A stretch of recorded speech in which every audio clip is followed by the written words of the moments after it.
Oke, 18.30 sekali lagi shalom dan selamat sore menjelang malam bagi Bapak Ibu Saudara yang berada di Indonesia bagian Barat. Saya Noel Silalahi, saya alumni Akademi Apologetika Indonesia, batch yang pertama waktu itu tahun 2019, dan saya sekarang juga pelayanan di salah satu gereja lokal yang ada di Yogyakarta, di Influence Generation Jogja, GBI Miracle Service Yogyakarta sebagai youth pastor.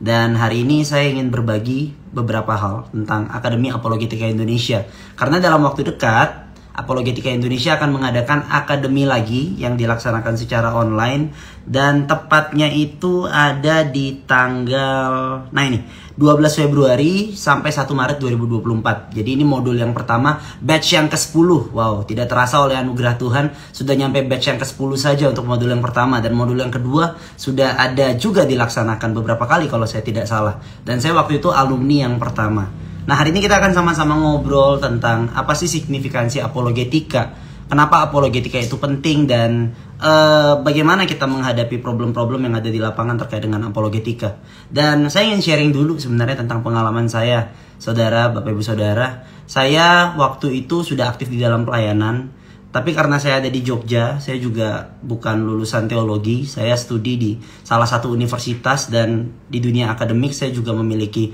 beberapa kegiatan di sana. Saya bertemu dengan banyak teman-teman dan orang-orang yang sangat kritis, sangat suka untuk mempertanyakan segala sesuatu. Dan di dalam dunia akademik memang kita dididik untuk jadi skeptical, kita dididik untuk selalu mempertanyakan segala sesuatu. Dan hingga suatu ketika saya mulai bertemu dengan pertanyaan-pertanyaan yang mempertanyakan iman saya, dan saya bingung juga menjawabnya seperti apa. Dan ini tidak hanya terjadi di dunia akademik tempat saya bekerja, tapi ini juga terjadi di pelayanan youth saya. Anak-anak zaman sekarang itu, wah, pertanyaannya luar biasa, dan kadang-kadang nggak bisa kita jawab hanya dengan nggak boleh nanya-nanya, nanti sesat, asal percaya aja. Padahal pertanyaan mereka tuh adalah pertanyaan yang betul-betul haus akan jawaban yang tulus sebenarnya. Nah, jadinya saya harus belajar banyak, dan dari teman saya di Instagram juga saya ketemu ada Apologetika Indonesia. Pas banget, itu 3 bulan sebelum dilaksanakan batch yang pertama untuk Akademi Apologetika Indonesia. Waktu itu di Malang di EE Center, dan saya langsung daftar. Saya bilang sama leader saya, dan saya direstui juga untuk daftar, dan di sana betul-betul saya mendapatkan banyak sekali yang bisa memperlengkapi pelayanan saya. Waktu itu 5 hari dari pagi sampai sore kita bahas apologetika. Bayangkan betapa banyak makanan yang harus saya makan untuk make sure kepala saya ini keep up. Tapi semangatnya tetap ada karena ngelihat, oh, ternyata ada banyak hal yang harus diperlengkapi ya. Dan saya rasa ini sangat memperlengkapi pelayanan saya. Dan sampai hari ini pun pertanyaan-pertanyaan yang sama masih banyak muncul dari anak-anak muda yang saya layani, dan puji Tuhan melalui Apologetika Indonesia saya semakin diperlengkapi. Nah, jadi itu satu hal yang sangat menarik, dan saya percaya Bapak Ibu Saudara juga kalau punya pergumulan yang sama, kalau ngadapin tantangan yang sama, atau bahkan merasa dirinya juga mulai bingung nih menjawab pertanyaan-pertanyaan yang lahir dari diri sendiri tentang iman Kristen, kan ada banyak banget kan, Tritunggal, tentang ketuhanan Yesus dan segala macam. Nah, saya rasa ini waktu yang tepat untuk kita bisa melihat signifikansi dari apologetika itu sendiri.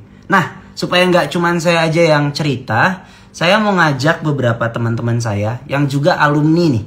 Alumni dari Akademi Apologetika Indonesia. Dan ini juga ada di batch pertama, waktu itu bareng-bareng sama saya di Malang. Nah, saya ngeliat dulu, ini udah ada belum ya? Udah ada belum join di sini?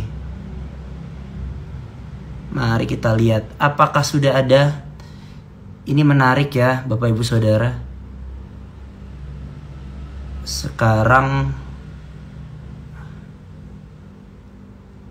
oke, sebentar. Nah, itu.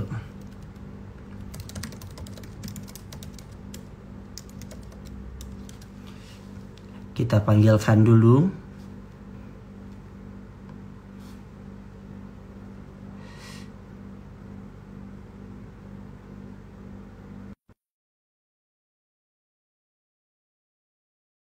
Ini.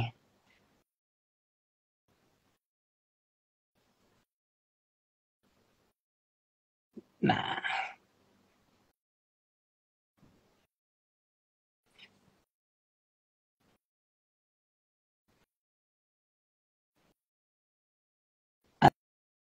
Asik. Halo, Shalom. Po,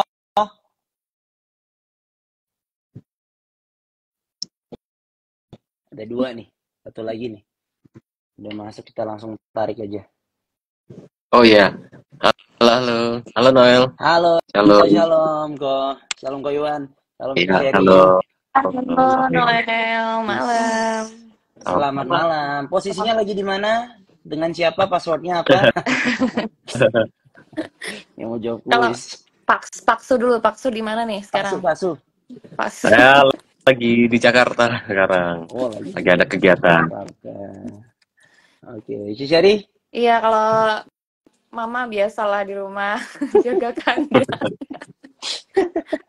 Begitulah nasib ibu-ibu ya Wow. yang Nah, lagi jadi Mm-mm. FYI buat Bapak Ibu Saudara yang lagi nonton di Akademi Apologetika Indonesia, selain mendapatkan pelajaran tentang apologetika, juga mendapatkan pasangan hidup sepertinya ya. Oke. Itu motivasi yang salah atau benar gitu, Pastor? Coba Tidak tolong. tahu. Nanti waktu salah satu co-founder datang, sepertinya kita bisa klarifikasi. Itu Oke. ada apologetikanya tersendiri ya.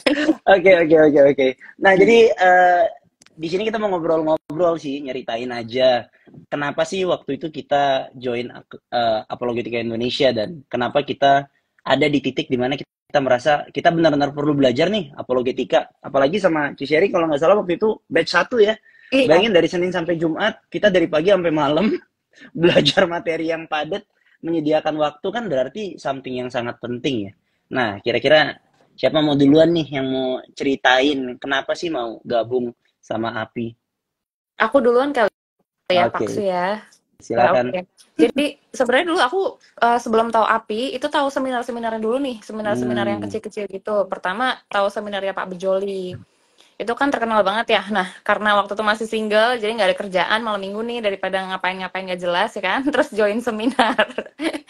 Nah, tapi ternyata setelah join seminar tuh aku merasa kayak, oh, ini ternyata adalah jawaban dari pergumulan aku yang juga jadi alasan kenapa akhirnya aku join ke Akademi Apologetika Indonesia ini later on gitu ya. Karena aku juga merasa dulu tuh sering banyak hamba Tuhan yang aku temui itu merasa bahwa penginjilan itu adalah tugas seorang teolog aja, dan ada benernya juga ya, kita sebagai orang Kristen maksudnya juga harus punya pengetahuan dalam penginjilan, jadi nggak boleh asal kan.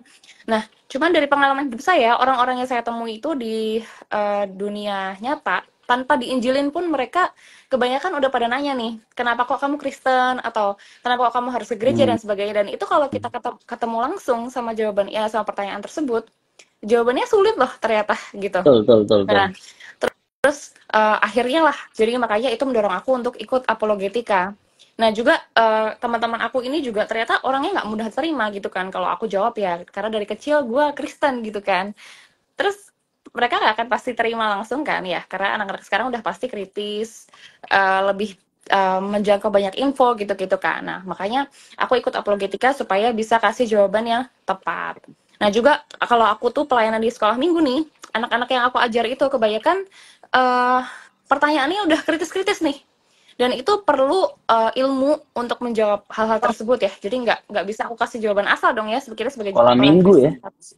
Iya, anak-anaknya pertanyaannya udah macam-macam loh. Apa tuh Nah, itu juga contohnya tuh pertanyaan dari anak-anak tuh yang udah mulai seru tuh? pertanyaan dari anak-anak yang mulai seru itu, salah satu contohnya adalah kenapa kok setan itu bentuknya ular kayak gitu. Terus kenapa kok ada pohon pengetahuan dan yang baik dan yang jahat gitu ya di Taman Eden kayak gitu gitulah. Dan itu pertanyaannya sulit banget kan dijawab. Nah itu salah satu jawaban-jawaban yang bisa kita bahas kan di Akademi Apologetika Indonesia gitu. Nah jadi juga aku ingin aja supaya aku itu sebagai orang Kristen itu diperlengkapi ya kan. Jadi harus bertanggung jawab untuk bisa memberikan kesaksian ya, jawaban atas iman tadi itu ketika orang lain tuh bertanya. Gitu aja sih kalau dari aku. Pertanggungjawaban ya. Itu menarik Ya. tuh tadi, selain yang pertanyaan anak-anak tuh udah mulai seru-seru juga. Tapi tadi katanya dari teman-teman itu tuh muncul banyak pertanyaan. Nah, ternyata apologetika tuh bukan cuman ketika ada di forum-forum akademis nggak sih? Bukan cuman ketika ada kritik teks terhadap satu doktrin, ada perbincangan yang kayak gitu ya. Tapi kadang-kadang di tongkrongan kayak gitu, lu ngapain sih ke gereja hari Minggu? Karena Iya. gue Kristen. Kok lu percaya sama Kristen? Nah, itu udah apologetika, ya nggak sih? Nah, ya betul betul betul. Mereka juga heran kan, lo yang lain pada asik-asik have fun malam mingguan lo ngapain besok ke gereja gitu kan? Hmm. Penasaran kan? Tuh. Menarik, menarik, menarik, menarik. Nah, kalau Ko Iwan nih, kenapa mau menjerumuskan diri ke Oh iya. dalam apologetika Indonesia pada waktu itu? Ya, sebenarnya kalau dari aku sendiri mungkin karena kepribadian ya. Jadi akunya memang orang yang curious gitu ya terhadap banyak Hmm. hal, mempertanyakan banyak hal gitu ya. Termasuk yang kecil-kecil yang detail aku suka tanyain gitu. Kita berasal dari mana? Ya itulah, pokoknya sejak dulu sukanya gitu ya, nanyain hal-hal yang sepele gitu ya. Tapi berarti gitu ya, terutama menyangkut dengan keyakinan gitu ya. Dan pada akhirnya ketemulah dengan teman-teman waktu di kampus, waktu itu ya sekitar tahun 2010-an, itu ya kan saya bergaul dengan teman-teman kampus tuh berbagai macam latar belakang, agama, kepercayaan, bahkan yang gak percaya Tuhan juga ada gitu. Dan mereka bilang, wah semua agama itu baiklah gitu ya. Jadi Hmm. ya ikut mana aja lah gitu. Cuman beda caranya aja gitu. Tapi kalau saya pikir-pikir, saya analisis kok kayak nggak masuk gitu ya. Nggak mungkin lah gitu. Kalau semuanya benar pasti eh semua agama itu benar ya berarti akhirnya sama gitu ya. Tapi kok banyak pertentangan gitu ya di antara kepercayaan-kepercayaan itu ya antara satu sama lain gitu. Dari situ sejak kuliah itu ya mulai cari tahu gitu ya, baca-baca di internet, banyak tuh di forum-forum biasanya ada gitu ya. Kalau mau baca ada jawabannya gitu cari. Terus juga sempat lihat juga ada seminar dari Pak Bejo waktu itu. Dulu belum ada API namanya. Masih seminar dari Pak Bejo, biasanya tuh ke gereja-gereja gitu ya. Ada flyer-flyernya saya ikut gitu, saya ikut daftar dan saya menemukan banyak jawaban di situ dan bagaimana Pak Bejo berargumentasi, saya belajar, oh ternyata inilah apologetika gitu. Gimana kita berargumentasi dengan baik dengan pengetahuan yang baik juga gitu ya dengan lemah lembut. Kok enak ya gitu ya kalau ngomong kayak Pak Bejo gitu ya. Kok bisa masuk gitu dan semuanya berjalan dengan lancar lah gitu ketika kita misalnya mau dialog dengan orang lain gitu sih. Jadi itu salah satu yang memotivasi saya ketika ikut seminar itu untuk ikut API. Jadi saya ikut API itu waktu itu pandemi karena memang nggak bisa ikut langsung batch pertama seperti Kak Noel ini yang batch pertama, tapi saya bisa karena pandemi saya bisa ikut online. Dan kebetulan juga sebenarnya kan yang batch 10 ini juga online ya sebenarnya. Jadi saya memudahkan kita bisa belajar sekaligus ya bisa melakukan kegiatan kita gitu, bukan kita. Dan itu memang sangat apa ya bisa dilakukan lah gitu ya karena memang udah dirancang sedemikian sehingga beban tugasnya gitu nggak mengganggu kegiatan kita meskipun ya perlu ada effort sedikit lah di malam hari atau di weekend gitu ya untuk review materi atau diskusi dengan teman-teman gitu sih. Jadi kalau aku lihat API itu setelah lulus dari API memang apa yang disampaikan di API itu cukup menolong gitu ya terutama karena konteks di Indonesia sih ya, karena ada beberapa seperti fokusnya kan API ya singkatan dari ateis, pluralisme dan Indonesia. Jadi memang penekanan Islam. Jadi API itu ya menekankan bagaimana kita menjawab isu-isu berkaitan dengan yang tadi yang sebutan tadi itu ya. Dan ini juga applicable dan sangat menolong saya ketika berinteraksi dengan teman-teman saya di kantor yang sangat beragam sekali agamanya, sukunya gitu ya untuk menolong lah dalam berdialog, berdiskusi dan bahkan menginjili gitu ya lebih efektif lagi. Mungkin itu dari saya sih, Kak Noel. Menarik banget, bener ya, kayak kalau ngedengar Pak Bejo tuh ngejelasin pertanyaan-pertanyaan yang ini susah banget nih, nggak bisa dijawab. Nah, 5 menit bisa dijawab juga sama dia dan kita kayak, wah, gimana ya caranya biar bisa kayak gitu. Dan ternyata apa ya, ini hal yang sangat memperlengkapi kita juga. Anyway, mau nanya dong, Ko Iwan sekarang kesibukannya apa ya? Oh ya, kalau sekarang aku kerja sebagai seorang ekonom gitu lah, atau analis di sebuah bank milik pemerintah gitu. Bukan pemerintah sih ya, mengatur lah pemerintah gitu. Jadi memang lumayan sibuk gitu ya akhir ini. Tapi kalau untuk berapologetika dengan teman-teman memang sesuatu yang challenging ya. Jadi lumayan beragam teman-teman kantor itu, bahkan ya itu ada yang garis keras atau ini apa gitu ya. Ya itulah kayak lumayan challenging dan apologetika ini sangat membantu gitu. Jernih juga nggak sih aku, kayak kan kita waktu itu diajarin nggak bisa langsung sekali satu aja kan, tapi takes time. Betul. Tapi at least kita udah Takes lebih time. siap nggak sih untuk ngadapin itu, karena nggak bisa dipungkiri kan, itu bisa datang kapan aja dalam situasi apa saja, dan kita harus siap untuk mempertanggungjawabkan iman kita. Anyway, tadi Ko Iwan kan ekonom tuh, dan ini Ciseri juga lagi izin bentar, kayaknya anaknya manggil kayak gitu, berarti ibu rumah tangga kan. Nah, kita bertiga nih nggak ada yang latar belakang teologi, ya nggak sih? Kita alumni Betul. kan kok, betul kan? Nah, saya nggak sekolah teologi walaupun saya pelayanan juga, dan ya mungkin kalau Tuhan kasih kesempatan saya juga pengen ngambil kuliah teologi, tapi waktu itu saya masih seorang mahasiswa yang baru lulus juga dan ada kerjaan dan bukan full time di gereja, dan apologetika itu juga cocok untuk kita. Jadi kalau kemarin ada pertanyaan apa ini cuman buat anak-anak teologi aja ya, atau mungkin cuman buat full time aja ya, enggak kok. Tuh ada Ko Iwan ekonom yang jam terbangnya udah padat banget tapi masih mau nyempatin diri buat belajar apologetika, ya enggak kok? Betul. Ya, memang ya tadi benar. Jadi siapa aja bisa gitu ya, asal memang ada kemauan untuk belajar gitu ya. Kalau di sini harusnya sih bisa sih untuk semua orang gitu ya, yang mau gitu belajar. Oke, mantap. Anyway, supaya makin seru lagi nih pembahasan kita ngomongin signifikansi apologetika, dan nanti di API itu kira-kira gimana. Nah, tadi tuh udah join, ada nyapa di awal tuh ada Kosem, salah satu dari co-founder Apologetika Indonesia dan juga yang ngajarin kita untuk nanti di Akademi Apologetika Indonesia. Jadi materi-materi dibawain sama Kosem ini, dan beliau juga sering banget ngisi seminar-seminar apologetika yang diadakan oleh Grace Loan Ministry. Nah, kita coba dengar langsung dari beliau ya. Coba ini kita tarik masuk ke dalam.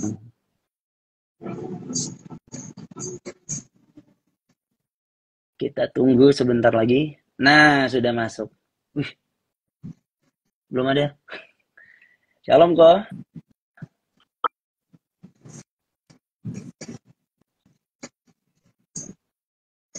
Halo, cek. Shalom. Yes. Cek. Halo. Oke, suaranya udah kedengaran. Iya, sudah jelas ya suaranya. Udah jelas, Sam. Lagi di mana kok? Lagi di rumah. Lagi di rumah, mantap. Semua di Gini kok tadi. mana nih? Baik-baik kabarnya? Oh, baik. Puji Tuhan baik. Oke. Ya. Senang sekali bisa ketemu para alumni Akademi API ya ini ya. Yes. Ada yang angkatan pertama, ini kalau ini angkatan keberapa ya? Siapa? Aku angkatan ketiga kok. Iwan angkatan ketiga. Batch 3 online. Batch ketiga. Pandemi. Oh, batch ketiga. Oke, ya. Senang sekali bisa ketemu lagi ya. Iya. Halo. Nah, itu Halo, dia. malam kok. Wah, ini Sorry. lengkap ya. Ini ada Pak Su, ada apa ini? Satunya apa ini? Bukan Maksu kan? Mami. Ada Mama. Buis. Oh. Nice. Nah, Ya. kok tadi kami ngobrol nih, flashback dikit waktu pengalaman kita ikut di Akademi Apologetika Indonesia, sekaligus ceritain ke teman-teman, Bapak Ibu Saudara yang ada di sini, kenapa sih kita tuh harus mulai memikirkan tentang apologetika dan apa signifikansi apologetika. Nah, kita mau dengar langsung nih dari salah satu co-founder dari API dan tentang apologetika. Menurut Kosem tuh gimana sih? Kenapa apologetika tuh penting untuk kita sama-sama pelajari sekarang? Oke, teman-teman. Jadi kalau ditanya apologetika penting karena apa? Mungkin ada beberapa hal ya. Saya coba, karena ini bukan seminar ya, jadi kita ngobrol santai, jadi saya juga akan jawab sesantai mungkin ya. Yang pertama mungkin karena memang apologetika itu merupakan sebuah model komunikasi yang tidak terelakkan sih. Artinya apa? Artinya sebenarnya bukan hanya di dalam wilayah religius saja, apologetika itu diterapkan. Sebenarnya di dalam kehidupan kita sehari-hari, seringkali kita juga sudah menggunakan metode berapologetika. Begitu. Sebagai contoh ya, sebagai contoh, kita sekarang hidup di dalam dunia sejak pandemi, kita semua sering online gitu ya. Dunia teknologi semakin berkembang, informasi semakin banyak. Kita sudah nggak kekurangan lagi akses untuk kemanapun secara online dari rumah kita masing-masing. Dan ini salah satu contohnya. Ini saya dari Surabaya, mungkin ada yang dari Jawa Tengah, ada yang dari Jakarta. Dari mana kita bisa kumpul sama-sama. Tadi di awal waktu saya masuk, juga ada teman-teman dari Medan gitu yang menyapa ya. Bahkan ada yang dari Hong Kong tadi ya. Kalau nggak salah Hong Kong atau Taiwan ya? Tadi ya. Hong Kong ya. Oke. Ni hao gitu ya. Nah, juga jadi dimanapun kita ini bisa mendapatkan akses informasi. Dan kita tahu bahwa semua informasi itu sangat beragam. Ada informasi-informasi yang senada gitu ya, sesuara gitu. Tapi ada juga informasi-informasi yang cenderung berbeda nadanya. Tetapi juga ada informasi-informasi yang nuansanya itu saling bertentangan, kontra. Yang satu mengatakan yang A, yang satu mengatakan bukan yang A. Dan di tengah-tengah kondisi dunia kita yang sangat plural ini, kita kan dipaksa untuk memilih. Dan masalahnya kita nggak mungkin memilih semua. Kita nggak bisa memilih untuk mengikuti semuanya. Pasti ada yang kita akan pilih, mau kita pilih. Nah pertanyaannya kita memilih ini berdasarkan apa? Nah, studi apologetika itu menolong kita untuk kita itu bisa mempertimbangkan nih. Sebenarnya mana sih yang kita itu harus pilih? Kita itu harus mempertimbangkan apa saja sih? Nah, kita di tengah-tengah suara yang begitu banyak, jelas kita membutuhkan untuk kita bisa jeli, ya, membaca dan kita bisa menyelidiki dengan seksama semua argumentasi yang diberikan. Dan pada waktu itulah nanti kita perlu memilih. Nah itu mungkin nanti kalau teman-teman nanti akan join di dalam Akademi API, salah satu materinya, dan ini materi favorit gitu ya katanya ya. Favorit karena paling banyak ngasih tugas gitu ya. Ya itu adalah logika gitu ya, belajar tentang logika, membedakan mana yang namanya ini sama, ini berbeda, ini bertentangan gitu ya. Bagaimana apakah mungkin dua hal yang bertentangan itu sama-sama benar, hukum logika dan lain sebagainya. Nah, itu materi yang nanti kita akan pelajari bersama-sama di sana. Dan itulah salah satu gunanya. Contoh saya mau kasih sesuatu hal yang sifatnya jangan nuansanya teologis, gerejawi gitu ya, yang sehari-hari. Contoh nih, kita semua nanti bulan Februari tanggal 14 kita semua akan merayakan Valentine. Nah, Valentine sampai lupa. Dilupakan. Jawaban kita berdua, Noel. Jawaban kita berdua. Ini kalau ada suami istri di sini jawabannya adalah 14 Februari itu Valentine, gitu ya. Jangan lupa Pak Su, pulang Pak Su ya. Jangan di Jakarta terus gitu kan ya. Untuk kemudian bisa sama-sama di rumah ya. Saya menceritakan suara hati istri nih ya. Contoh nih kita akan pemilu nih ya. Kita pemilu nih. Nah, kalau ditanya pemilu ini para capresnya itu apakah kemudian semua punya ide-ide yang sama? Kita bisa temui ada sih beberapa ide-ide yang sama. Apalagi bagi teman-teman yang sering ngikutin debat capres cawapres ya. Kita bisa mendapati ada nih kemiripan. Ada nih yang satu suara, mungkin beda metode, tapi bagaimanapun sebenarnya ujung-ujungnya sama juga. Gitu. Tapi kita juga bisa mendapati bahwa sebenarnya di dalam ide-ide yang dilontarkan itu ada hal yang berbeda. Berbeda itu berarti sesuatu hal yang tidak terkait satu sama lain dan tidak saling bertentangan. Ya just berbeda saja. Begitu. Tetapi kita juga bisa mendapati nih, nah biasanya kalau sudah main serang-serangan gitu kan ya, wah kemarin kan cukup panas gitu ya, ada serang-serangan gitu ya. Kalau sudah menyerang berarti itu kan ada ide yang disebut bertentangan. Yang satu mengatakan A, yang satu mengatakan salah, bukan A. Nah, sehingga di dalam hal ini, kita perlu belajar, dengan kita belajar apologetika, dengan kita belajar untuk mengerti bagaimana menganalisa, bagaimana kemudian kita mempertimbangkan, sebenarnya disitulah kita ditolong nih, untuk kita mencari tahu, mana sih ini yang benar, mana sih yang kemudian layak untuk kemudian kita pertimbangkan untuk pilih. Ya. Dan ngomong-ngomong, ini bukan, kita nggak masuk ranah namanya ya. Jadi terserah, mau pilih 1, 2, dan 3, silakan digumulkan baik-baik. Dan justru belajarlah apologetika, supaya apa? Nanti pembelajaran logika menolong kita untuk menganalisa. Ini mana nih ya, yang benar, yang beda, yang bertentangan, dan lain sebagainya. Begitu. Nah, contoh yang lain, saya tidak masuk ranah teologi lagi ya. Misalnya memilih pasangan hidup. Nah, bukankah kita sebagai orang Kristen kita diajar pilihlah pasangan hidup yang satu visi, satu arah, dan satu tujuan gitu ya. Dan yang kedua biasanya adalah carilah pasangan yang minim perbedaan. Sekali lagi perbedaan di dalam pasangan tidak terpungkiri. Nah, saya tidak akan ngomong panjang lebar karena saksi matanya sudah ada di sini, gitu ya. Saksi hidupnya, mereka yang nanti bisa bercerita kalau mengenai pasangan hidup, ada tidak perbedaan-perbedaan. Tetapi yang tidak boleh di dalam kita membangun relasi keluarga adalah pertentangan, secara khusus di dalam area-area prinsipil. Contoh nih, contoh ya. Yang satu nih, percaya sungguh-sungguh, bahkan mengabdikan hidupnya kepada Yesus Kristus sebagai Tuhan dan Juru Selamat. Artinya dia jadi orang Kristen nih. Dan hidupnya semua diserahkan bagi Yesus. Itu prinsip utama bagi dia. Hidup saya adalah hidup yang sudah ditebus oleh Yesus, dan hidup saya adalah hidup bagi Yesus.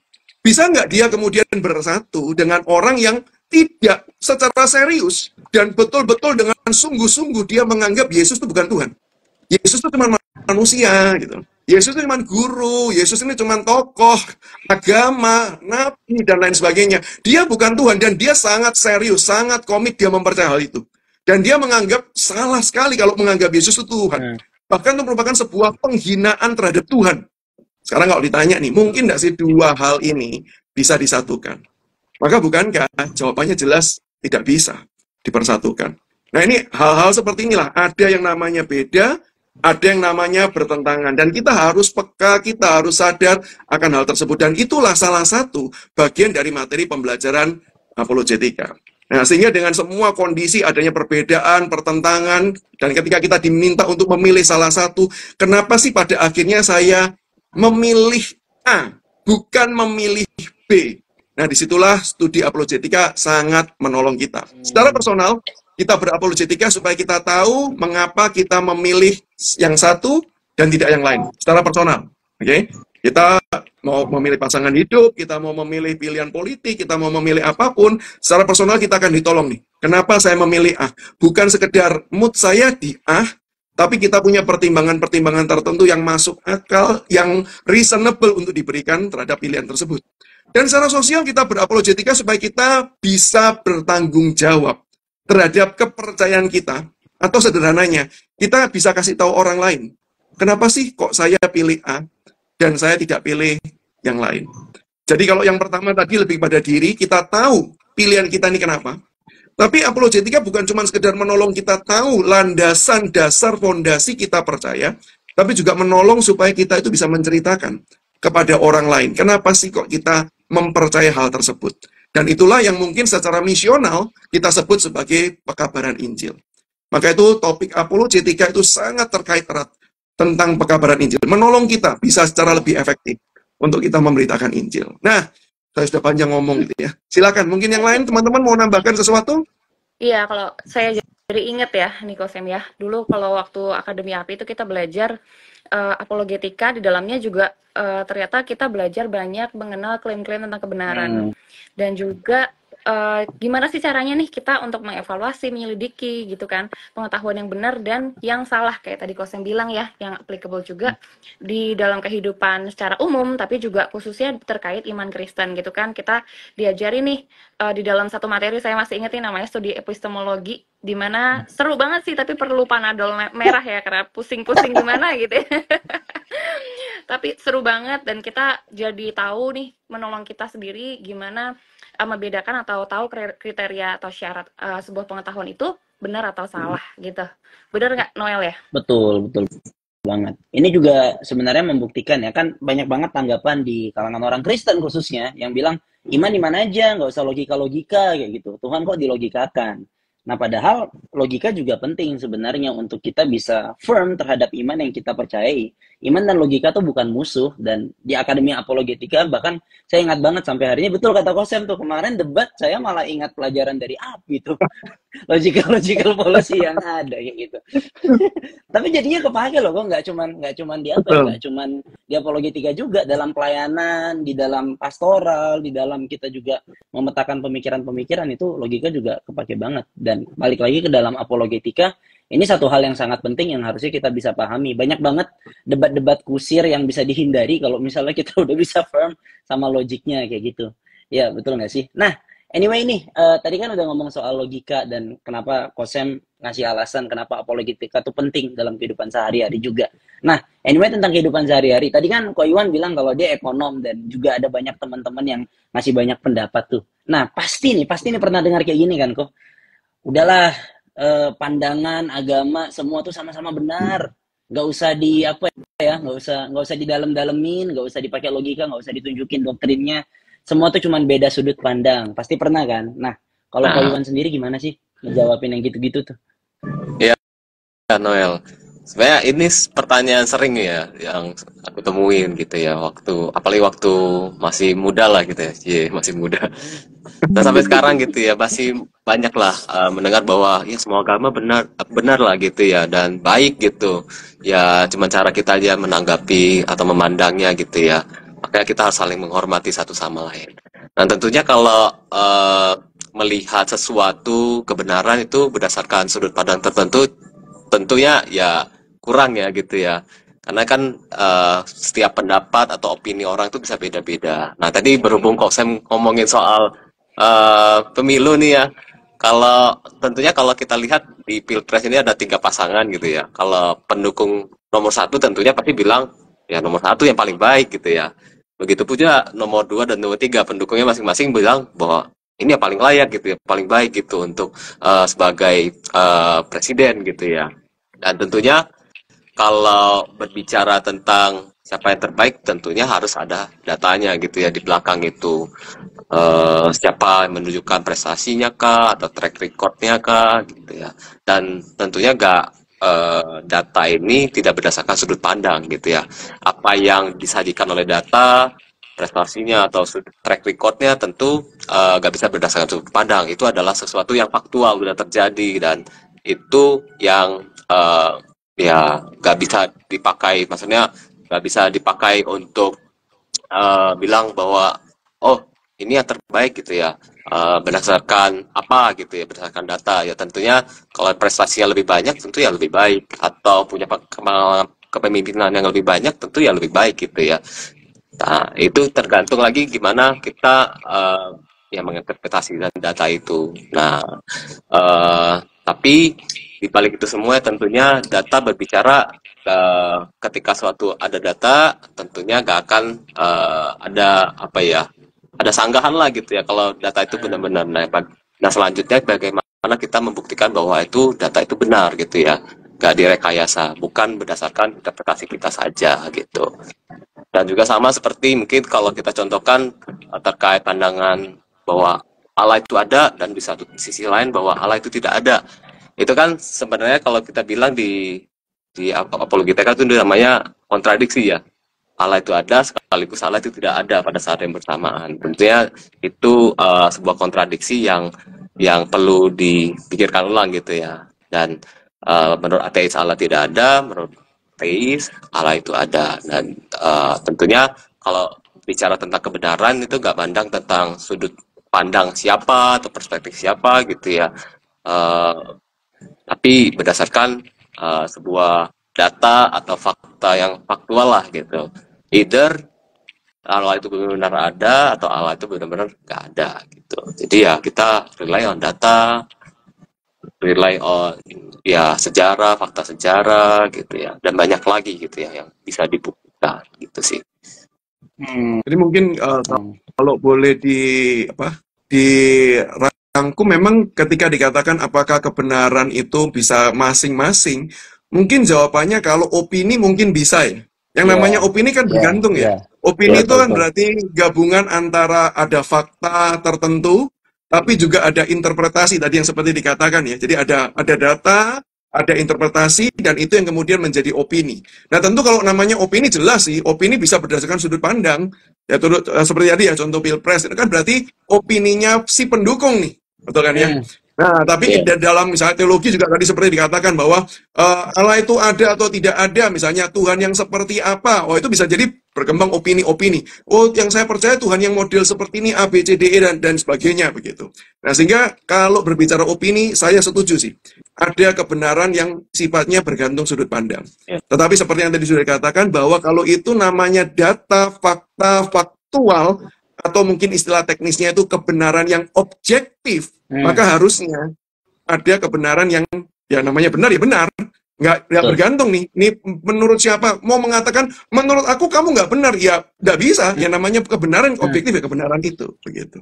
Betul. Dan ketika semua ajaran itu ngeklaim kalau ada satu kebenaran yang benar dan kebenaran ini bertentangan, berarti kan nggak mungkin dua-duanya benar secara bersamaan, gitu kan kok ya maksudnya kan? Betul. Nah jadi ya Betul. kita harus belajar lagi sebenarnya. Kalau muncul statement-statement semua agama sama-sama benar ya kita harus teliti lagi dan lihatnya pakai apa, balik lagi yang tadi logika teman-teman.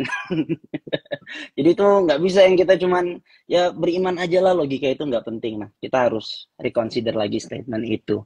Anyway menarik banget nih kalau kita misalnya kita bahasin tentang yang tadi ya, sepertinya topiknya itu namanya pluralisme agama gitu ya. Jadi yang kepercayaan kalau semuanya sama-sama benar itu juga perlu kita telaah lagi.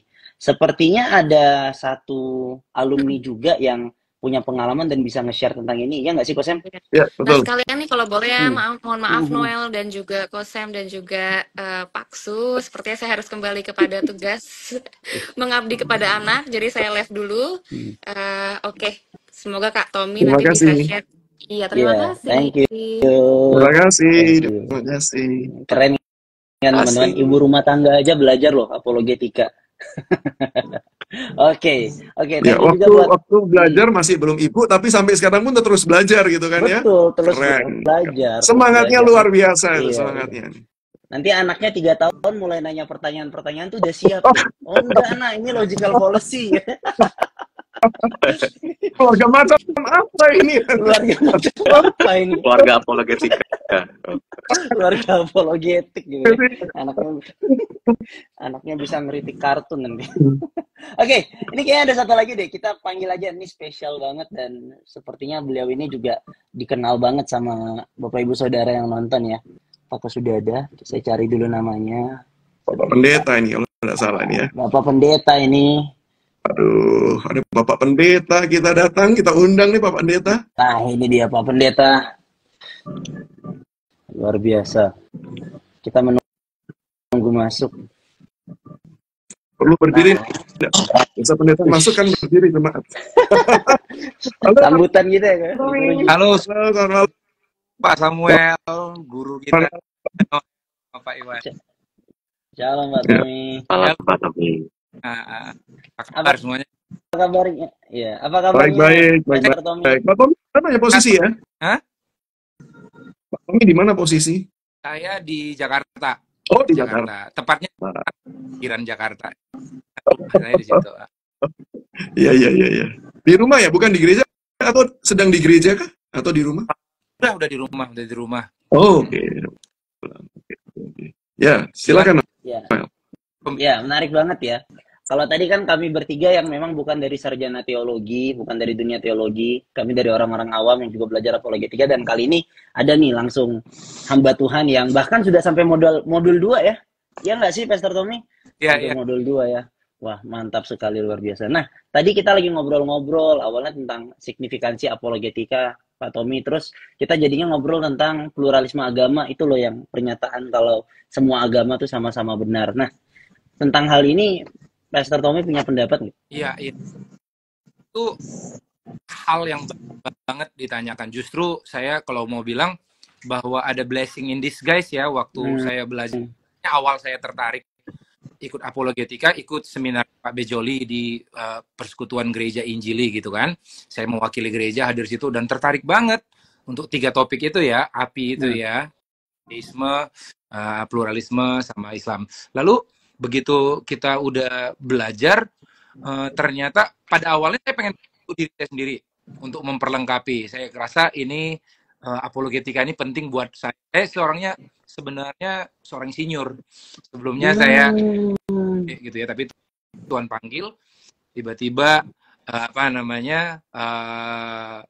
saya memperlengkapi diri jadi hamba Tuhan dan sekarang menggembalakan di MDC Jakarta ya. Nah, untuk saya pribadi, tetapi kemudian yang kedua untuk pelayanan saya belajari. Tetapi ada blessing in disguise. Tiba-tiba setelah ikut modul ini, nggak tahu tiba-tiba banyak kesempatan yang Tuhan buka, ketemu dengan orang-orang berbagai agama dan tiba-tiba ngajak saya untuk dialog interfaith. Nah, Hmm. ini yang saya kaget, saya bingung dari mana ya kok tiba-tiba bisa gitu ya. Ya aku rasa ya ini salah satu jalan Tuhan juga lah. Saya bersyukur telah dipersiapkan di API, walaupun masih banyak pertanyaan. dan salah satu pertanyaan yang dialog itu adalah tentang bahwa semua agama itu sama. Tadi yang dikatakan Noel. Lalu dia bilang semua agama kan itu tentang perbuatan, bukan mengajarkan perbuatan baik. Jadi apa bedanya kan dengan agama lain? Itu satu pertanyaan yang ada di podcast lumayan populer, orang yang nonton. Lalu saya jawab ini karena udah dengan agama lain, kalau agama lain mungkin bicara perbuatan baik seperti yang kalian katakan, kekristenan bicara tentang kabar baik. Nah, ada beda kabar baik dengan perbuatan baik gitu ya. Jadi kabar baiknya adalah saya bawa ke kabar buruk dulu supaya ada kabar baiknya, ya gitulah maksud akhirnya ya, bahwa kita orang berdosa, lewatin 10 lampu merah, 9 lampu merah udah bener, tiba-tiba 1 lampu merah saya salah. Waktu ditelepon, apakah saya bisa bilang 9 kan udah bener gitu ya. Masa 1 doang ditilang, nggak dihitung gitu ya. Kita semua berdosa, sebaik apapun kita butuh juru selamat, itu kabar baiknya Tuhan datang. Lalu habis itu, karena itulah buat baik. Jadi perbuatan baik kita itu adalah buah dari keselamatan, bukan akar dari keselamatan. Dan saya rasa itu yang membuat saya jadi follow up-nya banyak banget yang DM saya di Instagram, dan banyak lumayan yang memberi diri dibaptis dan akhirnya diselamatkan. Wow. Haleluya. Surga bersorak-sorai itu. Iya. Jiwa dimenangkan. Yang atas aja pengetahuannya, kita dengan berita sederhana itu, sesederhana itu ya, setelah di mentor oleh Pak Jo, Pak Samuel dan Pak Yakub, saya rasa ajaib lah.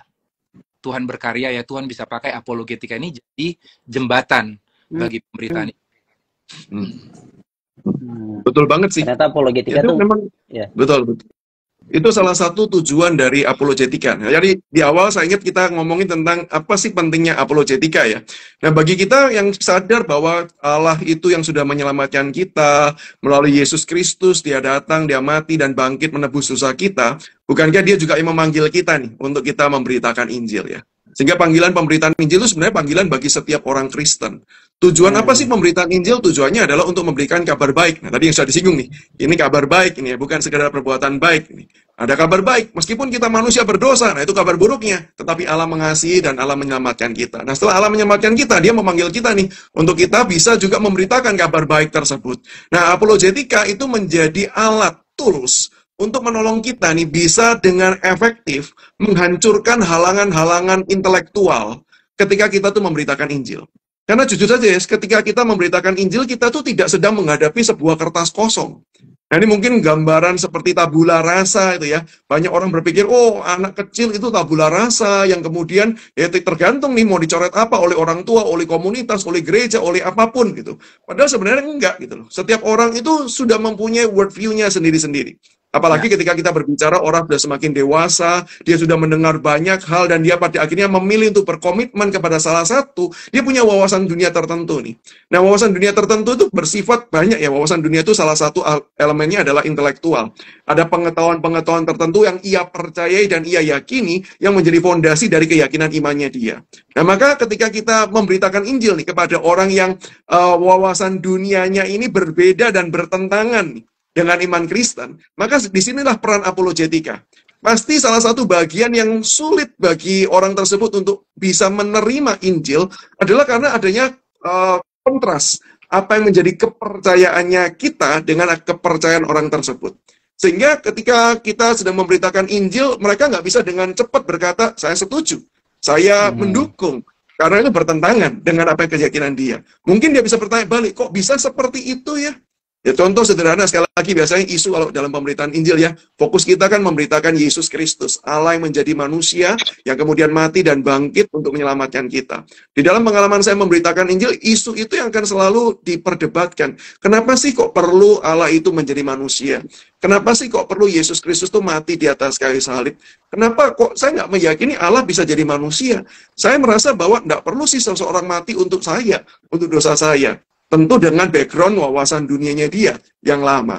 Nah, disinilah kita bisa mengajukan dialog, percakapan, pertanyaan dengan nuansa apologetis. Dengan tujuan adalah untuk meyakinkan bahwa iman Kristen ini benar, menunjukkan kebenarannya di mana, begitu ya, dan juga menantang dia nih untuk dia mau menerima hal tersebut. Halangan intelektualnya dirobohkan dulu. Dan itulah yang salah satu fungsi dan signifikansi peranan apologetika bagi kita, orang-orang Kristen. Ya. Menarik banget, menarik banget.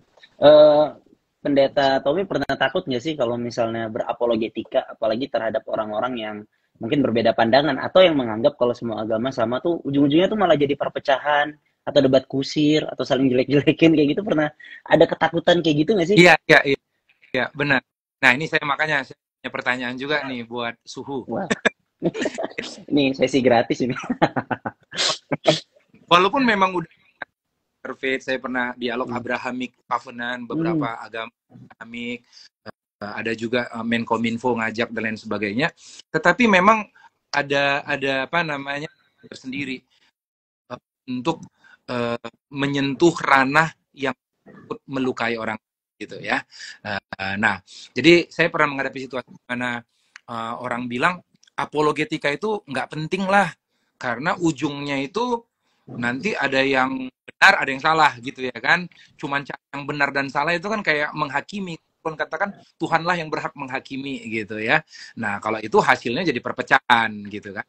Nah, jadi saya sih ngejawabnya memang apa namanya, saya rasa kebenaran itu seperti yang disampaikan tadi, beda opini dengan kebenaran. Kebenaran itu saya rasa tidak pernah membuat perpecahan, tetapi justru memerdekakan.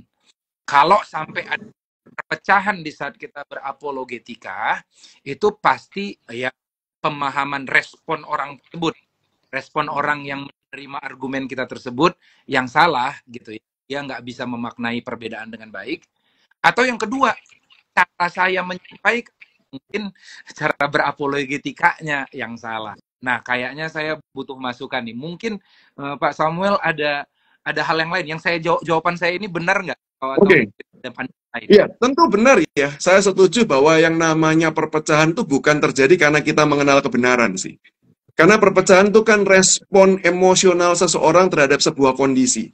Biasanya adalah respon karena orang tersebut tidak menyetujui atau tidak menyukai akan hal tersebut ya. Sehingga pada akhirnya ya dia merespon dengan respon negatif lah, ibaratnya seperti itu. Jadi memang bukan karena pemberitaan Injil itu yang menyebabkan perpecahan. Saya setuju itu respon orang. Dan memang tetap jujur seperti yang tadi juga Pak Tommy sudah katakan ya, kita memang perlu introspeksi diri sih. Kadang-kadang saya juga perlu berintrospeksi diri ya, ketika kita memberitakan Injil, ketika kita menyampaikan argumen gitu ya, berkata-kata kepada orang, apakah ada unsur yang salah enggak? Misalnya contoh, ada unsur yang artinya merendahkan atau tidak. Sometimes kadang-kadang saya juga harus peka ya. Sometimes ada sesuatu hal yang bagi kita itu terkesan konyol, menurut worldview kita itu konyol, sehingga ketika kita menyampaikan tuh dengan nada-nada menyindir begitu loh. Nah, sehingga bisa jadi kebenarannya nggak salah sih, kebenarannya nggak salah. Tetapi gaya kita menyampaikan itu yang membuat orang tuh tersinggung. Loh, kok agama saya, kok keyakinan saya, kok pandangan saya kok diremehkan ya? Nah, itu bisa saja sih, orang merasa ini ofensif ya, ini menyerang, ini menimbulkan perpecahan dan lain sebagainya. Jadi gaya berkomunikasi juga keliru. Maka seperti yang teman-teman tahu ya, bahwa sebenarnya gerakan apologetika di Indonesia ini ada sangat banyak sekali. Tapi ini cuma salah satu saja. Salah satu di antara sekian banyak gerakan apologetika di Indonesia. Belum lagi yang di dunia. Karena ada nanti gerakan apologetika yang di barat, ada kekristenan barat, ada apologetika kekristenan timur juga ada. Ini sangat luas sekali. Nah, di Indonesia ini API cuma salah satu. Dan salah satu hal yang API, sebenarnya semangat API adalah kita ingin menghadirkan sebuah nuansa apologetika yang kontekstual sesuai dengan konteks Indonesia. di mana sopan santun, tata krama itu masih tetap dijaga dengan baik. Berbeda teman-teman kalau kita misalnya melihat apologetika yang ada di barat ya, di mana kadangkala itu orang bisa bukan memaki ya, tapi marah-marah lah ya, istilahnya. Marah-marah dan menyerang pandangannya tuh sangat tajam sekali gitu ya. Sampai kemudian seolah-olah kayak menghabisi pandangan lawan begitulah. Dan itu wajar sekali dalam dunia di barat gitu. Nah, tetapi itu nampaknya agak menjadi sesuatu kendala dan kesulitan ketika diterapkan di Indonesia dengan kultur di mana kita harus sopan gitu ya.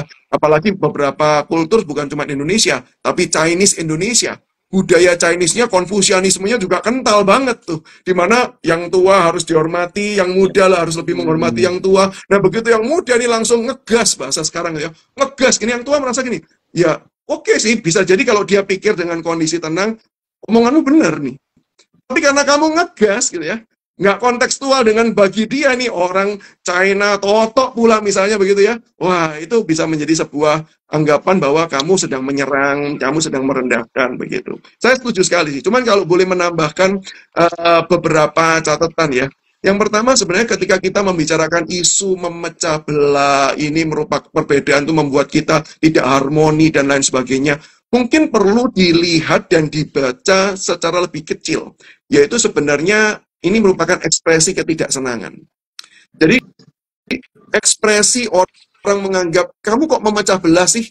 Saya melihat jawaban di balik itu, bukan jawaban memecah belahnya. Tapi kenapa dia mengatakan ini memecah belah? Bisa jadi karena dia tidak senang, dia tidak suka.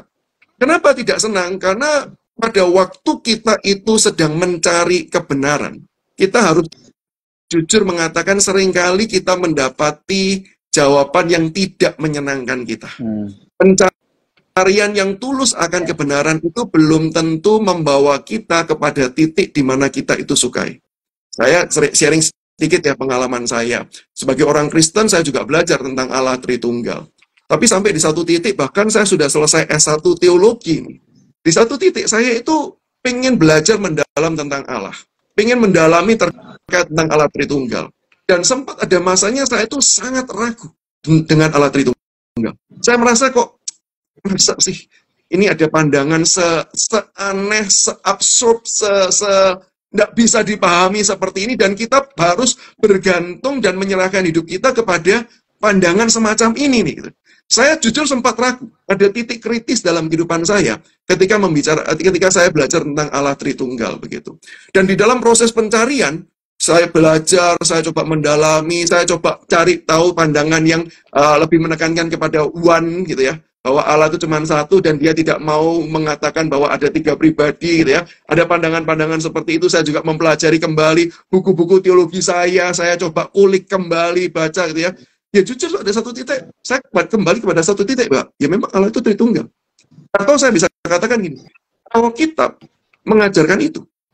Alkitab yang saya percaya adalah firman Tuhan mengajarkan hal tersebut. Dan kalau tanya, senang nggak? Di satu sisi saya dilegakan karena saya sudah berproses dan mencari.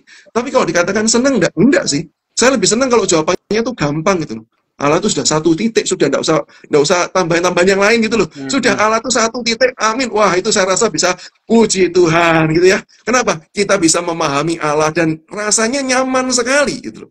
Sehingga di satu titik saya bisa merasa bahwa kenapa ya kebenaran ini kok menghantar pada sesuatu hal yang nggak menyenangkan saya. Sesuatu hal yang saya tidak sukai. Tapi jujur itulah kebenaran ya. Sehingga ketika kita betul-betul mencari kebenaran, maka saya percaya sang kebenaran itu yang akan menjumpai kita. Karena saya percaya kebenaran bukanlah berupa proposisi, tapi kebenaran itu berupa pribadi. Yaitu Yesus Kristus Allah yang menjadi manusia. Sehingga ketika kita tidak suka, ada orang yang mungkin responnya sama seperti saya dan kebanyakan kita. Kebanyakan kita ketika belajar, saya yakin Pak Tommy gitu ya, dan rekan-rekan yang lain gitu ya, Noel dan Sel dan maupun yang lain gitu ya, ketika belajar bisa satu titik itu kayak, kok susah ya? Kalau boleh jangan susah dong. Tetapi ketika kita di satu titik kita diarahkan ke sana ya, kita terima hal tersebut. Respon kita adalah, saya terima meskipun ini susah dan saya mau belajar, berharap dan percaya. Tapi ada orang-orang tertentu ketika kesimpulan akhirnya adalah, kok sulit, kok susah, nggak menyenangkan saya, dia pada akhirnya menganggap, sudahlah nggak perlu belajar hal tersebut.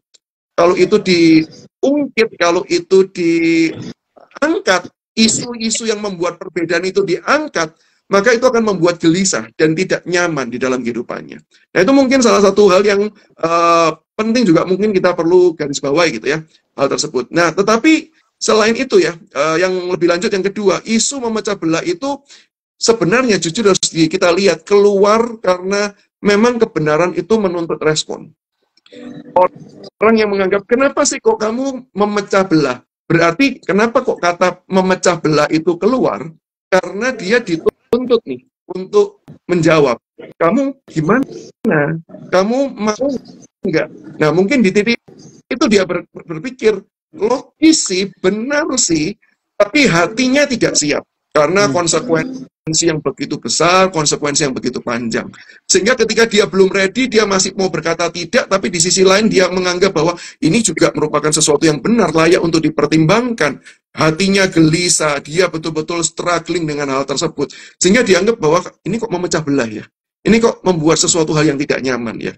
Nah, sehingga di dalam bagian ini kita perlu melihat bahwa memang yang namanya kebenaran itu selalu menuntut respon. Kebenaran itu selalu menuntut respon. Dan perlu digarisbawahi bahwa bukan orangnya yang menuntut ya. Tentu kita sebagai apologet, kita ditantang untuk bertanya, gimana nih argumen saya, kamu bisa terima atau enggak? Tapi maksud saya bukan itu. Kebenaran itu sendiri ketika diungkapkan, kebenaran itu menuntut respon. Gimana kamu dengan kebenaran yang sudah menyatakan diri? Apakah kamu mau terima? Apakah kamu percaya atau tidak? Nah, sehingga secara intuitif harusnya kita ini harus tunduk pada kebenaran, tetapi seringkali kita itu tidak suka, pada akhirnya kemudian kita menolak. Sehingga ketika proses pencarian kebenaran itu dilakukan melalui apologetika, gitu ya, ada orang yang memberitakan, ada yang menunjukkan kebenaran, nah orang seperti itu dianggap ofensif. Nah, ini ujung-ujungnya.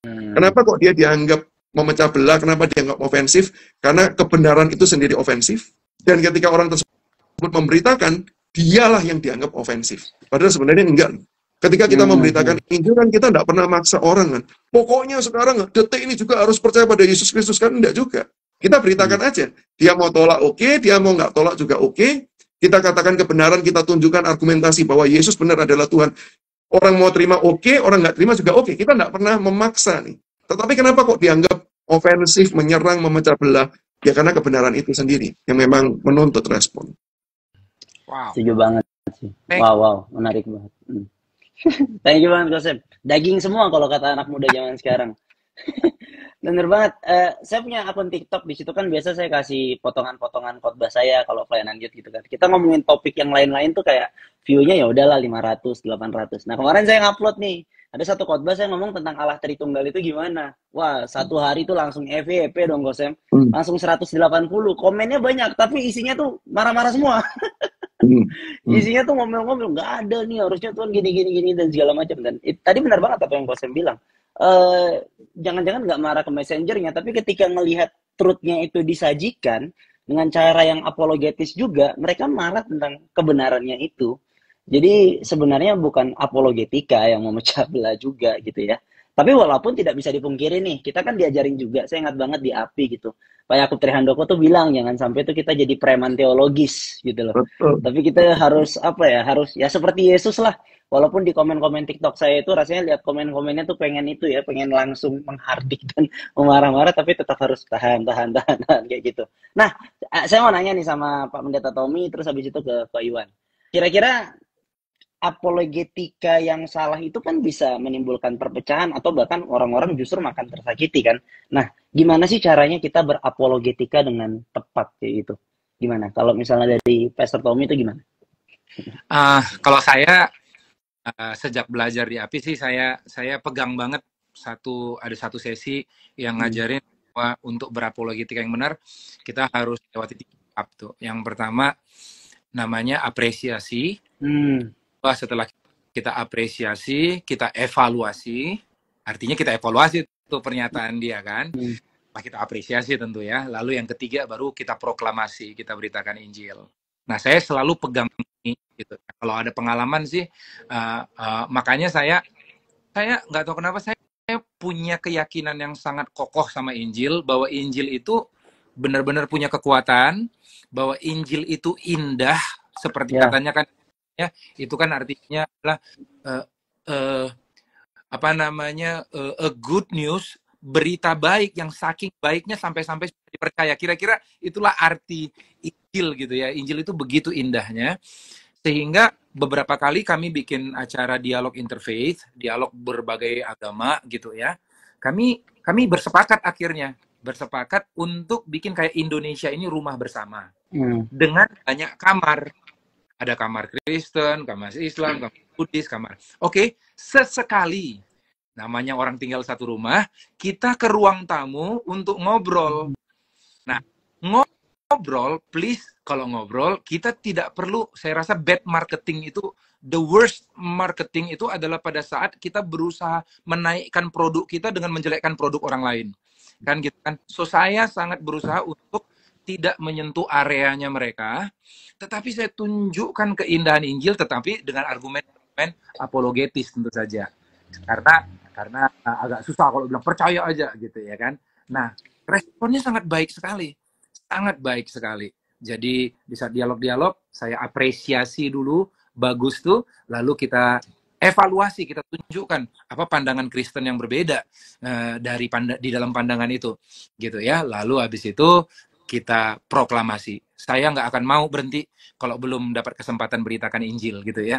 Karena aku rasa apologetika bukanlah ujung ya, tetapi itu gitu ya. Ya aku rasa itu berapologetika. Aku ada satu quote yang menginspirasi aku, yaitu Ravi Zacharias yang dia bilang gini, apa gunanya kamu menunjukkan harumnya bunga setelah kamu potong hidung orang tersebut?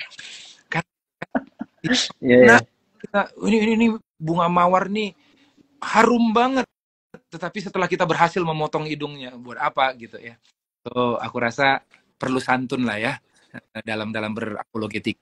Aku rasa itu ya. Mantap. Apologetika ketimuran.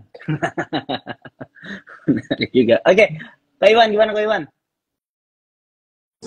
Ya, kalau dari aku sih sebenarnya kalau ketika pengalaman menginjili gitu ya, kadang kan orang berpikir bahwa ketika kita menginjili itu, apalagi pakai apologetika gitu ya, itu kayak kadang ofensif gitu ya. Orang apologetika tuh keras gitu ya, dan ya itu, jadi udah ada mindset. Tapi kalau saya sebagai alumni API, saya banyak belajar sih. Kalau sebenarnya di akademi ini kita banyak belajar bagaimana taktik atau teknik berapologetika yang baik gitu ya, atau santun ya, sesuai konteks keindonesiaan kayak Pak saya bilang gitu ya.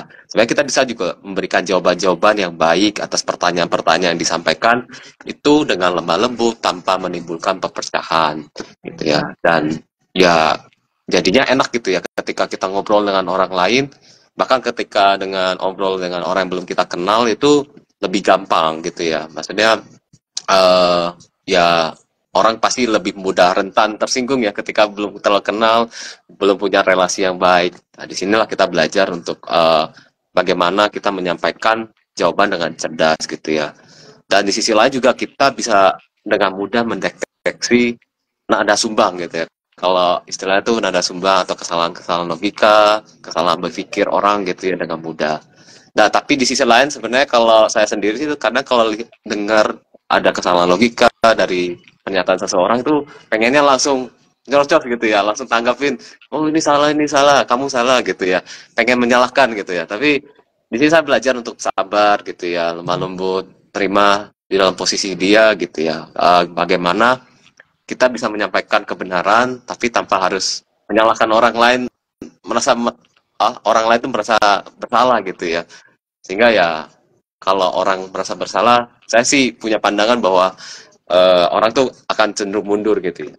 Bakal membangun tembok untuk gak akan menerima apa yang akan kita sampaikan gitu ya. Apalagi dengan cara kita yang berapi-api gitu ya, dan penuh apa ya, kayak pengen menghakimi segala sesuatu gitu ya, dan ya saya belajar juga bahwa apa yang bisa saya lakukan, pengetahuan saya, kemampuan saya berdialog, berdiskusi sebenarnya ya gak cukup gitu ya. Di banyak waktu juga saya berpikir bahwa ya memang upaya kita lakukan tentu butuh pertolongan dari Roh Kudus, karena yang mempertobatan orang ya tentunya karya dari Roh Kudus gitu. Jadi kalau boleh sharing pengalaman gitu ya.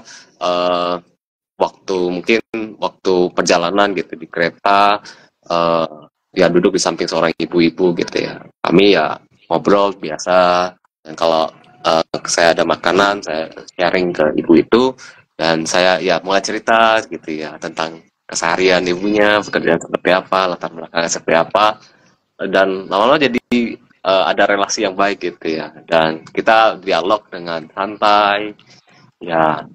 Saya belajar untuk sabar gitu ya, gak menggebu-gebu, tapi di satu sisi juga menyatakan kebenaran gitu ya, menyuarakan nada-nada sumbang itu gitu, jadi mempertanyakan apa kepercayaan yang ibu ini punya gitu ya. Dan ya puji Tuhan, sampai sekarang ya setelah pertemuan itu banyak momen-momen pertemuan lainnya gitu ya, jadi dengan orang-orang baru kenal ketika lagi nunggu sesuatu gitu ya, bisa berpolitika dengan lebih gampang. Ya mungkin bukan misalnya gampang ya, tapi lebih ya kita punya tools lebih lah gitu ya untuk apa ya, menginjili dengan apologetika, tapi dengan orang yang baru kenal sekalipun itu lebih efektif lah, ceritanya lebih gampang kita menyampaikan argumen-argumen. Mungkin dari aku sih kayak gitu. Nice, thank you Ko Iwan. Nah, Boleh, eh, boleh, ah, boleh. aku rasa satu yang paling penting. Nah, aku rasa ini kritik kepada kekristenan juga ya. Kita selalu jemaat kita, orang-orang youth dosa lain untuk memberitakan Injil. Nah, padahal kita pengen berita yang kita sampaikan itu didengar gitu ya. Tetapi suatu kali Tuhan ngajarin saya gini, golden rule dalam Alkitab yang Yesus ajarkan, apa saja yang kau ingin orang lain perbuat bagimu, perbuat juga gitu ya. Jadi supaya kita bisa didengar oleh orang lain, harusnya kita belajar mendengar orang lain.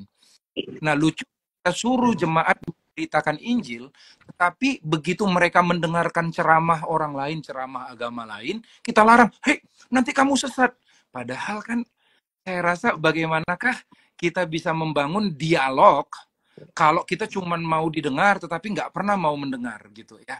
Dan saya rasa kalau indahnya Injil, seharusnya kita nggak punya masalah saat mendengar hal-hal yang kurang, tidak lebih indah daripada Injil gitu ya. Kita nggak akan terpesona untuk hal-hal yang lain gitu ya. Ini hal yang bangun,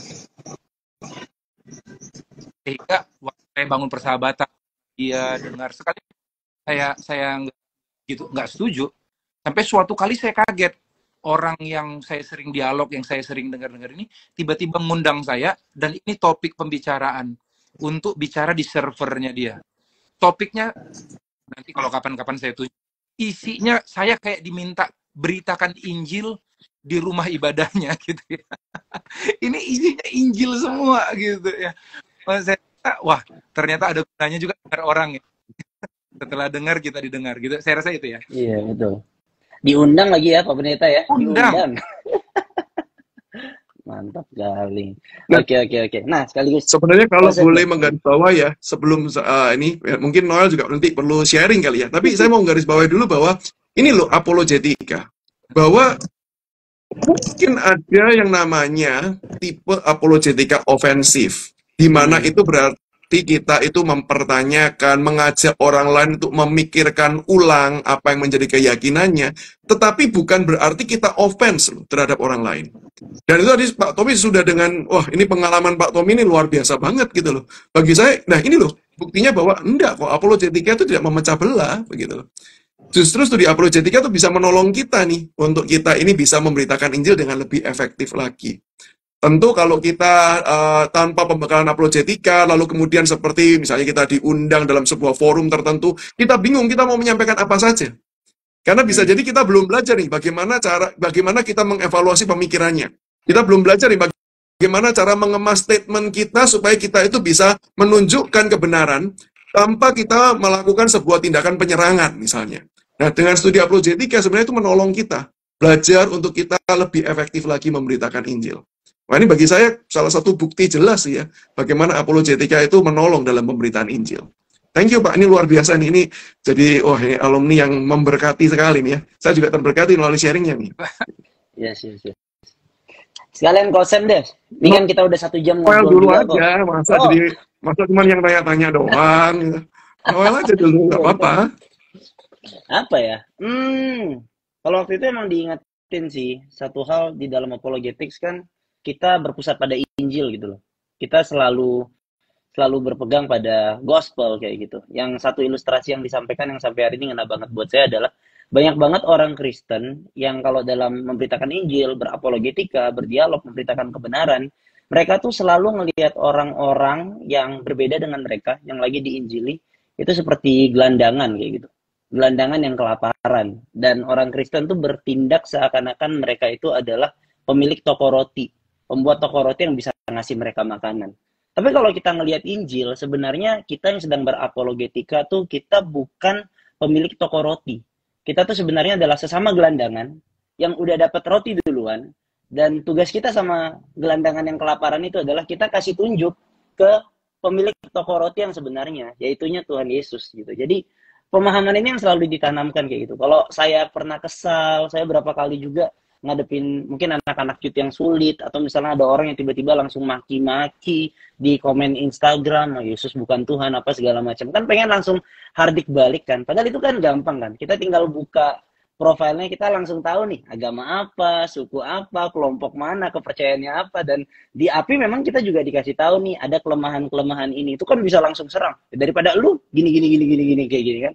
Tapi kita ingat gitu, kayak dalam hati, aku ini sesama orang berdosa dan dia juga orang berdosa, aku nggak lebih baik daripada dia kayak gitu. Makanya hal ini apa ya, hal-hal yang sangat sangat menarik yang perlu didengar banyak orang kayak gitu. Dan waktu itu Kosem, Pak Yakub, Pak Bejo tuh selalu bilang juga, memang betul, tidak hanya kita menekankan dan memaksakan kebenaran, tapi kita juga menunjukkan keindahan dari Injil itu. Karena ya walaupun ada halangan-halangan intelektual, tapi ujung-ujungnya yang adalah kekuatan Allah yang menyelamatkan itu kan Injil kan.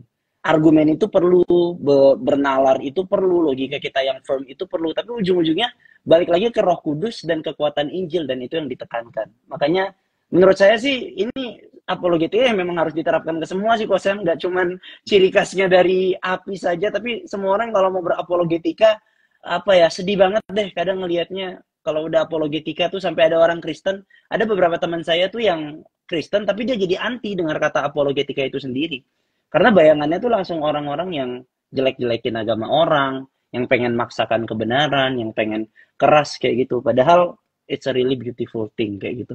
Nah, sekalian deh Kosem, penutup nih kan udah sejam. Bisa nggak sih ngejelasin tentang kekhasan dari gospel-centered apologetics itu apa gitu? Satu frasa pendek aja. Dari dengar sharing teman-teman rasanya no comment needed. Nggak perlu nambahin komen apapun. Sebenarnya saya setuju dengan apa yang sudah disampaikan semua gitu loh. Semua itu yang ya saya setuju ya. Kita belajar apologetika dengan tujuan dan maksud itu sih. Itu sih. Emang perlu nambahin lagi kah? Biasanya ada closing statement. Kalau co-founder tuh harus ada closing bukan statement. seminar. Oh iya. Kita kan ngobrol-ngobrol. Nggak pada closing statement. Iya. Oke, kalau diminta sebenarnya gini, yang mau saya tekankan, tapi yang ini sebenarnya gini, saya sebenarnya rasa nggak perlu sih nambahin. Cuman kalau diminta untuk memberikan kristalisasi lah ya, kristalisasi apa yang teman-teman sudah sharingkan, memang kita gospel center, apologetic. Kita sangat menekankan Injil.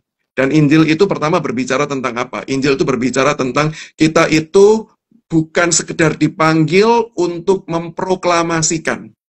Apologetika itu kan upaya kita untuk lebih efektif memproklamasikan Injil. Tetapi ketika kita berbicara tentang gospel-centered apologetic, maka sebelum proklamasi, izinkan orang itu menikmati presentasi yang indah dari Injil. Yaitu apa? Hidup setiap kita. Kehidupan kita yang di dalam Injil, kehidupan kita yang dinafasi oleh Injil, baik kita ada di kantor, baik kita ada di jalanan, baik kita ada dimanapun, senantiasa kita memancarkan akan Injil Yesus Kristus, maka sebenarnya itu adalah sebuah presentasi Injil yang diperlukan. Untuk apa? Menghancurkan halangan-halangan emosional sebelum orang itu mendengar Injil. Apologetika itu menghancurkan halangan intelektual, presentasi Injil menghancurkan halangan emosional. Supaya ketika nanti mereka belajar, halangan-halangan intelektual itu tidak lagi dipengaruhi dengan nuansa emosional. Karena mereka mungkin merasa, tapi banyak sih orang Kristen yang menyakiti hati saya. Nah, itu bisa dihancurkan terlebih dahulu dengan presentasi Injil yang baik. Gitu. Lalu kemudian ketika kita berbicara mengenai gospel center, maka kita tahu apologetika itu sangat berorientasi kepada 3 hal, yaitu kebenaran, keindahan, dan kebutuhan orang akan Injil Yesus Kristus. Orang perlu tahu kebenaran akan Injil Yesus Kristus. Maka itu di dalam apologetika, kita perlu memberikan argumentasi yang clear, yang jelas. Apologetika menolong kita, mana sih kebenaran, mana sih opini yang tadi sudah kita bahas. Dan Injil ini merupakan sebuah kebenaran yang kita perlu proklamasikan. Bagaimana caranya? Apologetika menolong kita, menyusun argumentasi dengan baik, dengan tepat, menjawab sesuai dengan konteks, dan lain sebagainya. Supaya kita bisa memberikan kebenaran tersebut dengan jelas bagi orang lain. Dan yang kedua adalah berbicara mengenai kebutuhan. Apologetika ini menyentuh ranah relevansi. Kita tidak sedang ngomongin topik-topik sesuatu hal yang minor, tetapi yang mayor, yang mempengaruhi akan kehidupan orang, yaitu ketika kita memberitakan Injil. Apologetika perlu kontekstual di dalam menyampaikannya, sehingga kita belajar supaya kita bisa dengan tepat menyampaikan kebenaran sesuai dengan kebutuhan orang tersebut, sesuai dengan konteks orang tersebut, sesuai dengan apa yang dirasakan. Sehingga metode dan cara yang nanti kita, kalau teman-teman nanti ikut kelas akademi, itu ada berbagai macam metode apologetika, kita bisa pilih, kita bisa sesuaikan dengan orang yang kepadanya kita memberitakan Injil kita. Dan juga berfokus pada keindahan Injil yang artinya berbicara soal relasi. Ya. Indah itu, keindahan Injil di mana? Karena kita kembali bisa berelasi dengan Yesus Kristus. Sehingga ketika apologetika yang gospel center itu berarti berbicara kita bukan cuma menjadikan objek itu orang lain itu sebagai objek tadi yang seperti dikatakan, tetapi kita membangun relasi. Kenapa? Karena kita mengasihi mereka. Kita bukan lebih tinggi dari mereka seperti dari ilustrasinya Noel. Kita bukan pemilik toko roti. Pemilik toko roti ya Allah itu sendiri. Kita ini adalah orang yang pernah ditolong begitu. Kita perlu share roti kita supaya mereka mencicipi enak ya gitu. Nah, kita bawa mereka kepada sang pemilik roti, yaitu sang roti hidup itu sendiri, yaitu Yesus Kristus begitu. Nah, relasi ini yang perlu dibangun. Dan ini yang menjadi penekanan gospel centered apologetic. Ketika kita perlu membangun relasi dan relasinya adalah relasi penuh kasih, bukan relasi transaksional. Kamu butuh Injil, maka saya beritakan. Selesai, terima, puji Tuhan. Tidak terima, sudah kita tinggalkan karena ada objek lain, ada sasaran lain yang kita perlu beritakan Injil. No. Kita perlu bangun relasi, kita perlu menjadi sahabat, kita perlu menjadi teman, bahkan kita terus mendoakan orang tersebut. Nah, mungkin itu kesimpulannya sih, dari apa yang teman-teman sudah ceritakan. Amin, thank you. Terima kasih Ko Sam, terima kasih buat Ko Iwan, terima kasih buat Pak Pendeta Tommy juga yang udah ngobrol-ngobrol. Juga buat Ciseri juga yang sekarang lagi ngomong adiknya, adik baik. Ya gitu ya. Thank you banget. Sangat-sangat apa ya? Sangat-sangat senang tiap kali saya juga diajak jadi moderator, saya kayak belajar lagi dan diingatkan akan apa yang saya pelajari waktu itu di akademi. Nah, ini ada satu closing statement yang tidak kalah penting ya, Ko Sam ya. Untuk Bapak Ibu Saudara, teman-teman yang nonton ini dari awal sampai akhir, kita udah bahas betapa signifikannya apologetika dan bagaimana kita bisa berapologetika dengan baik. Maka tunggu apa lagi? Akan ada batch yang ke-10 daripada Akademi API, modul yang pertama. Dan ini dilaksanakan online. Sedikit spill, kayak yang tadi Ko Iwan juga udah ceritakan, fleksibel. Ko Iwan ini ekonom profesional, jam terbang tinggi, masih sempat untuk bisa meluluskannya dengan baik. Ada banyak banget, banyak banget opsi-opsi waktu yang bisa kita pilih. Dan nanti juga akan ada sesi untuk kita bisa sama-sama Q&A. Kayak tadi kita nanyain pertanyaan ke Ko Sam, dan bahkan nanti ada Pak Bejoli, ada Pak Yakub Trihandoko juga. Kita bebas nanyain pertanyaan dan challenge kita. Jadi ini akan dilaksanakan pada tanggal 12 Februari, sampai 1 Maret tahun 2024. Nah, pengajarnya tadi Pak Yakub Trihandoko, Bapak Bejoli, dan Pak Samuel Sugiarto. Nah, ini ada sedikit info yang spesial. Kalau reguler itu, biaya pendaftarannya dari tanggal 21 Januari sampai 5 Februari, itu Rp1.700.000. Tapi kalau misalnya berlima nih sama teman-teman komsel, teman-teman gereja, persekutuan, sama-sama anak STT kayak gitu berlima, itu dari tanggal 5 Januari sampai 5 Februari, berarti bentar lagi teman-teman mau dicatat, itu spesial. Per orangnya jadi cuma 1.400.000.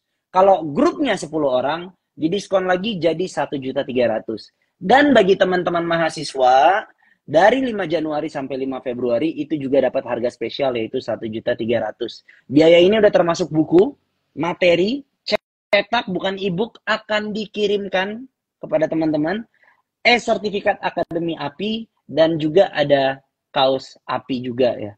Nah, jadi pendaftarannya bisa langsung ke www.gracealone.id dan kontak bit.ly/chatgrami. Oke, jadi jangan tunggu lama-lama lagi, silakan daftar saja. Thank you buat Ko Sam, thank you buat Ko Iwan, dan thank you juga buat Pak Pendeta Tommy. Bisa kembali ke aktivitasnya masing-masing. Tuhan Yesus memberkati. Thank you udah join sama kita dan sharing-sharing.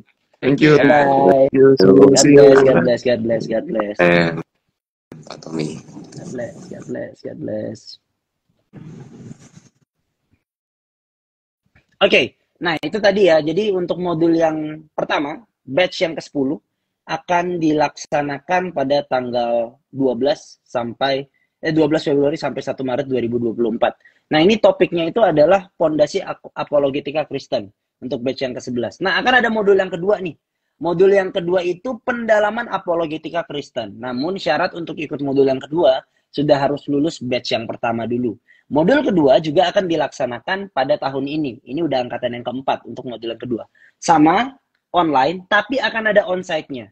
Jadwalnya itu tanggal 10 sampai 28 Juni 2024 dan onsite-nya itu 1 sampai 3 Juli 2024 di Surabaya. Pengajarnya sama, ada Pak Yakub Triandoko, Pak Bejoli, Pak Samuel Sugiarto, dan juga ditambahkan dengan Pendeta Calvin Budiman dan juga Wilson Jeremia. Jadi ini akan sangat-sangat memperlengkapi bagi alumni-alumni yang sudah lulus ya. Nah kalau misalnya yang belum ikut sama sekali, gampang. Caranya yang Februari ikut, lulus, nanti di bulan Juni sampai Juli, kita sama-sama ketemu lagi di modul yang kedua dari Apologetika Indonesia. Infonya nanti juga akan ada modul yang ketiga, tapi saat ini modul yang pertama sama modul yang kedua dulu. Jadi pastikan cek terus informasinya, tanggal mainnya, karena untuk yang batch kedua memang, untuk yang modul kedua memang pendaftaran belum dibuka, biaya pendaftarannya juga belum diupdate berapa, tapi pantau terus Instagram @apologetika_indonesia dan Grace Alone Ministry. Sekali lagi untuk daftar, masuk ke websitenya Grace Alone Ministry di www.gracealone.id, atau kalau mau nanya-nanya sama admin dari Grace Alone Ministry dan Apologetika Indonesia, bisa kontak bit.ly/chatgrami. Nah, untuk teman-teman alumni batch 1, 2, 3, 4, sampai 10, 10 belum ya, sampai 9 yang join di live kali ini, kami juga minta bantuan untuk share informasi tentang Akademi API. Bisa di medsosnya, bisa di grup pelayanannya, bisa di gerejanya, atau siapapun yang kalian rasa perlu banget untuk ikutin acara Apologetika Indonesia. Oke, terima kasih sudah join. Terus semangat dalam melayani Tuhan. Terima kasih sudah menyaksikan. Kiranya Tuhan Yesus memberkati kita semua, mengurapi dan menyertai kita semua. Thank you semuanya, Bapak Ibu Saudara. Tuhan Yesus memberkati. Bye-bye.